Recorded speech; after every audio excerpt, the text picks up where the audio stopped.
If you have thought twice and then put the pause on a big purchase, you are not alone.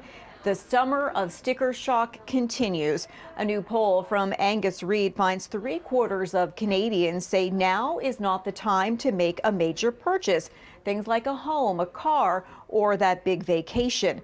This as everyday items like groceries and gas gobble up more of our budgets with soaring inflation. 28% of those polled say they are either barely keeping their head above water or worse when it comes to their finances. Most Canadians say they are following the Bank of Canada's actions closely as it raises rates to cool inflation, but many of those polled don't like what they are seeing. It seems that would-be condo buyers are also hitting the pause button in the Greater Toronto area, something that we're seeing in the housing market really right across Canada.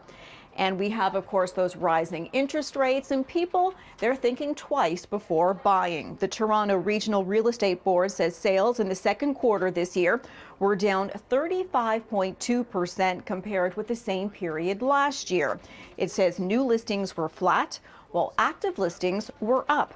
Also up, this should come up as no surprise, prices. The average selling price in the second quarter was almost $770,000. That's up more than 12% compared to the same period the year before.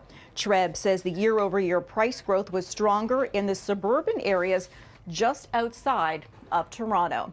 And there are more signs of a slowing economy.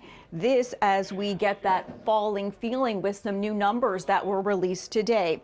GDP shrank from April through June for a second straight quarter, contracting at a 0.9% annual pace and raising fears that the nation just may, be approaching a recession. There was a 1.6% drop from January through March. Consecutive quarters of falling GDP constitute one informal, though not definitive, indicator of a recession. This all comes as people and businesses struggle with high inflation and, of course, higher borrowing costs. The chair of the U.S. Central Bank and many economists have said while the U.S. economy is showing some signs of weakening, they doubt it's in recession at this point, and they point to a very strong labor market. At the Business Center, I'm Irene Preklet.